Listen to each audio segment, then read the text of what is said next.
اللہ اکبر اللہ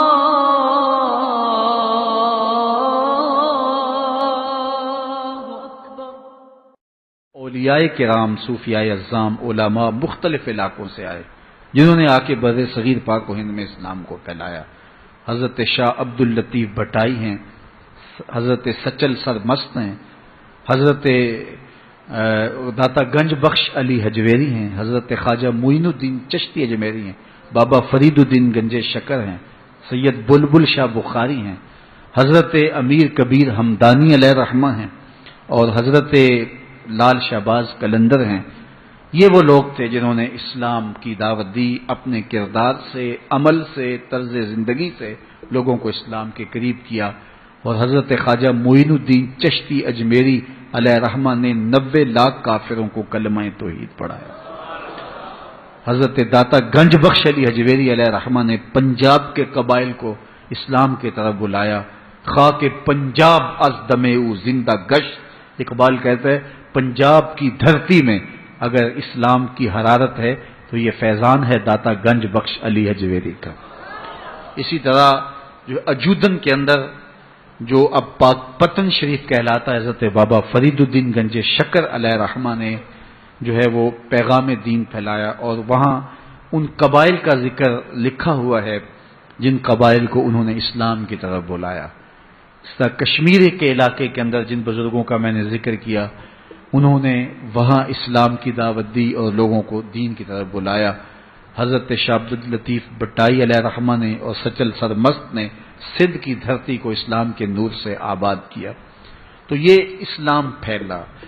میں اور آپ اللہ کا شکر ادا کریں کہ ہم مسلمان ہیں، اور اللہ کا، اس کے رسول کا شکریہ ادا کرنے کے بعد ہم ان بزرگوں کے شکر گزار ہوں جن کے کردار کی چمک سے ہمارے آباء و اجداد نے دین لیا۔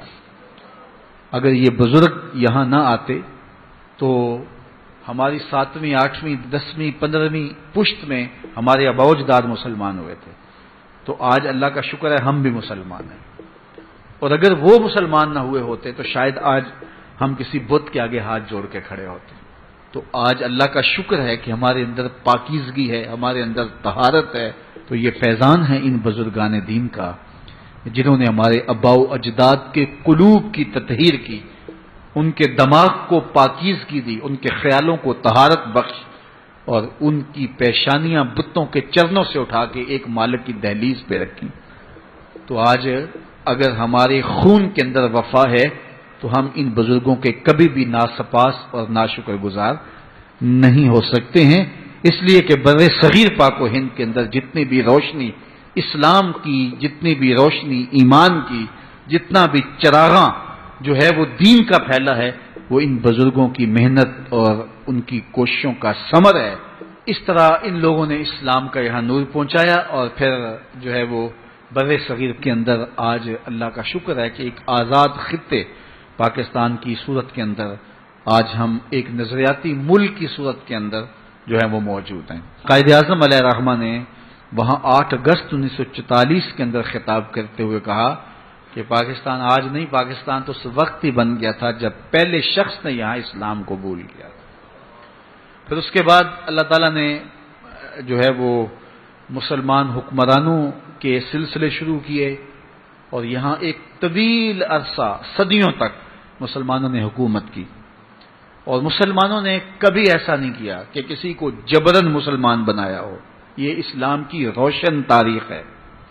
800 سال کے قریب یہاں ہم حاکم رہے ہیں، اور جو کہتے ہیں اسلام تلوار سے پھیلا ہے تو ان سے سوال ہے کہ 800 سال تک تلوار ان کی تھی، محمود غزنوی کی تلوار نے ان کو مجبوراً مسلمان کیوں نہ کیا؟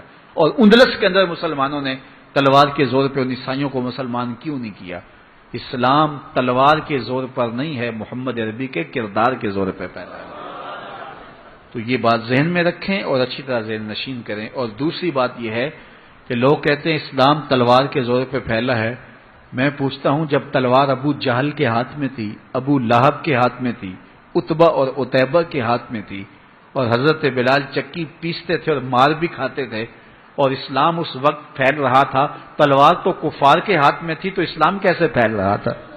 تو اسلام تلوار سے نہیں پھیلا، محمد عربی کے کردار سے پھیلا ہے، اور یہ دبنے والا نہیں ہے، یہ پھیلتا رہے گا۔